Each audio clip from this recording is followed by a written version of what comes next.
കേരളത്തിൽ ഈ law and order ഇത്രയും വഷളായതിൻ്റെ കാരണം ഏറ്റവും കൂടുതൽ ഗുണ്ടകൾ സജീവമായി എല്ലാ രംഗത്തുമുണ്ട്. ഫ്ലാറ്റ് കൺസ്ട്രക്ഷൻ ആയാലും ശരി, ക്വാറി മാഫിയയുടെ ആയാലും ശരി, മണ്ണ് കടത്തുന്നതിലായാലും ശരി, അതുപോലെ മണൽ കടത്തുന്നതിലായാലും ശരി, സംസ്ഥാനത്തിൻ്റെ എല്ലാ രംഗത്തും ഇവർ അവരുടെ പത്തി ഉടർത്തി ആടുകയാണ്. കാരണം അവരെ ഒന്നും തൊടാൻ കഴിയുന്നില്ല എന്നുള്ളതാണ്. പോലീസ് ഉദ്യോഗസ്ഥർ ഇവരുമായിട്ട് അവിശുദ്ധ ബന്ധമുണ്ട്. അതുകൊണ്ട് തന്നെയാണ് ഇതൊക്കെ ഇപ്പം സർക്കാരിന് കൺട്രോൾ ചെയ്യാൻ പറ്റാതെ വന്നിരിക്കുന്നത്.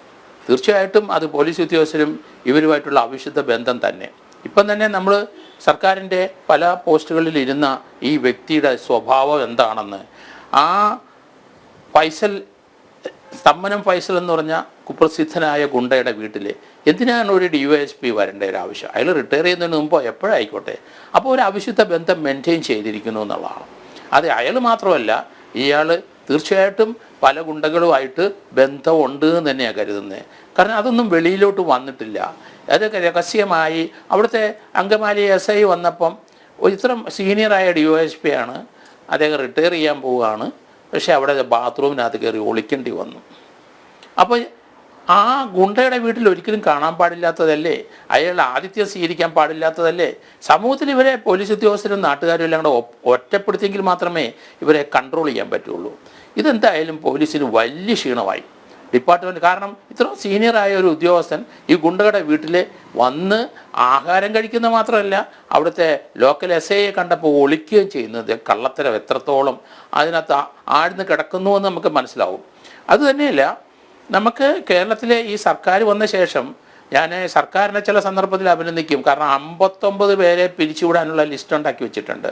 അതിനകത്ത് 2 DYSPമാരെ പിരിച്ചുവിട്ട ഓർമ്മയുണ്ടാവുമല്ലോ എനിക്ക് തോന്നുന്നത്. അല്ലെങ്കിൽ നമ്പ്യാർക്ക് അത് അറിയാമെന്ന് തോന്നുന്നു. കാരണം ഓം പ്രകാശും എൻ്റെ പുത്തമ്പാലൻ രാജേഷിൻ്റെയും അടുപ്പമുള്ള 2 DYSPമാരെ പിരിച്ചുവിട്ടി സർക്കാർ. അവർ തമ്മിലുള്ള 2 ഗുണ്ടകൾ തമ്മിലുള്ള പ്രശ്നം മുട്ടടയെ പോയി അവരുടെ വീട്ടിലിരുന്ന് ഒത്തീർപ്പ്. ഇവിടെ നാട്ടുകാരുടെ പ്രശ്നമല്ല, അവരുടെ 2 പേരുടെ പ്രശ്നമാണ്, ഗുണ്ടകളുടെ. ആ അവിശുദ്ധ ബന്ധം തന്നെയായിരുന്നു. ഏതായാലും സർക്കാർ അവർ 2 പേരെയും പിരിച്ചുവിട്ടു. ഏതായാലും 10-22 പേരെ ഇതുവരെ പിരിച്ചുവിട്ടിരിക്കണു. സർക്കിൾ ഇൻസ്പെക്ടർമാർ കുറേ പേരെ പിരിച്ചുവിട്ടിട്ടുണ്ട്. അതുപോലെ പലരും പിരിച്ചുവിടലിൻ്റെ വക്കിൽ നിൽക്കുകയാണ്. ഇനി അവരുടെ അടുത്തൊന്നും സോഫ്റ്റ് കോർണർ കാണിക്കാൻ പാടില്ല. കാരണം പോലീസിലെ ഇമേജ് കളയുന്ന പ്രവൃത്തികളാണ് ഇവരൊക്കെ ചെയ്യുന്നത്. അതുകൊണ്ട് അവരുടെ കുടുംബത്തിനെ അവരെ ഒന്നും വ്യക്തിപരമായിട്ട് നമ്മൾ നോക്കണ്ട.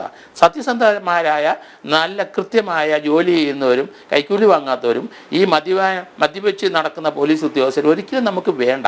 കാരണം അതുകൊണ്ടാണ് ഈ ഗുണ്ടകളെല്ലാം ഇതുപോലെ വിളയുന്നത്.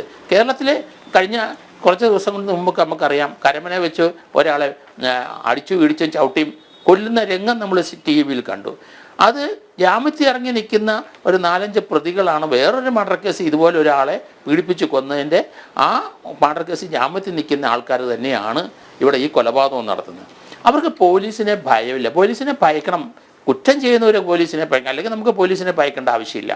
കാരണം കൃത്യമായ നടപടി ഉണ്ടാകുമെന്നും ഏത് പോലീസ് സ്റ്റേഷൻ അതിർത്തിയിൽ എത്ര രാഷ്ട്രീയ സ്വാധീനമോ എന്ത് സാമ്പത്തിക സ്വാധീനമോ ഉണ്ടായാലും ശരി അവരെ പിടിച്ചിരിക്കുമെന്ന് മനസ്സിലാകണം ഗുണ്ടകൾക്ക്. ഇപ്പം തന്നെ അങ്കമാലി SI നമ്മൾ അഭിനന്ദിച്ചേ പറ്റുള്ളൂ.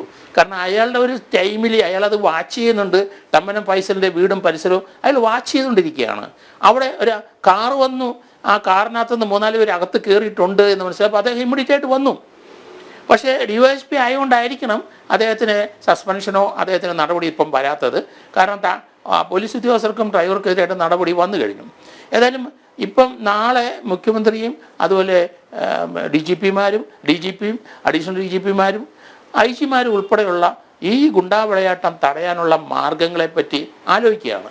ഗുണ്ടകൾ അവിടെ നിൽക്കട്ടെന്ന് ഞാൻ പറഞ്ഞു. ഗുണ്ടകളുമായി അവിശുദ്ധ ബന്ധമുള്ള കേരളത്തിലെ പോലീസ് ഉദ്യോഗസ്ഥരെ എല്ലാ റാങ്കിലും ഉണ്ട്. അവരെ ദയവായിട്ട് പിരിച്ചുവിടുക. ഇത് ശാന്തമാകും. ഗുണ്ടകൾ അനങ്ങില്ല പിന്നെ. കാരണം ഇവരുടെ പലരെ ഉപദേശം കൊണ്ടും ഇവരുടെ പലരെ ഒക്കെ സാമ്പത്തിക സഹായം അവർ വാങ്ങിച്ചിട്ട് ഇവർക്ക് വേണ്ട ഡീറ്റെയിൽസ് എല്ലാം പോലീസിൽ നിന്ന് കൊടുത്തോണ്ടിരിക്കുകയാണ്. ഈ പോലീസ് ഉദ്യോഗസ്ഥ അവർ പോലീസ് പണി മാത്രമല്ലല്ലോ ചെയ്യുന്നത്. അതിനപ്പുറത്തേക്ക് അവർ മണൽ മാഫിയയുടെ ഭാഗമാകുന്നു, അവർ ക്വാറി മാഫിയയുടെ ഭാഗമാകുന്നു, ലഹരിക്കടത്തിൻ്റെ ഭാഗമാകുന്നു. അങ്ങനെയാണല്ലോ ഈ ഗുണ്ടകളുമായിട്ടൊക്കെ ബന്ധത്തിൽ ഏർപ്പെടുന്നത്. അല്ലേ? ഇതിൻ്റെ സുഗമമായ നടത്തിപ്പിന് ഗുണ്ടകളുടെ ആവശ്യമുണ്ട്. സ്വാഭാവികമായും അങ്ങോട്ടും ഇങ്ങോട്ടും ഒരു പാലം അങ്ങോട്ടിടുന്നു ഇങ്ങോട്ടും ഇടുന്നു. അങ്ങനെയാണല്ലോ പലപ്പോഴും ഇവർ തമ്മിലുള്ള ആ ബന്ധം അത് സുദൃഢമാകുന്നത്, അല്ലേ? പിന്നെ ഒരിക്കലും ആ ഒരു ബന്ധത്തിൽ നിന്ന് പുറകോട്ട് പോകാൻ പറ്റാത്ത അവസ്ഥയും സംജാതമാകുന്നു. അതുകൊണ്ടാണല്ലോ ഈ സാബുവിന് അവിടെ അങ്കമാലി SI സ്ഥലത്തെത്തിയപ്പോൾ ഓടി ഒളിക്കേണ്ടി വന്നത്. അതുകൊണ്ടാണല്ലോ DYSP സാബുവിന്. മാത്രമല്ല മറ്റൊരു കാര്യം കൂടി, ഇത് ഇപ്പോൾ DYSP റാങ്കിലുള്ള ഒരു ഉദ്യോഗസ്ഥനാണ്.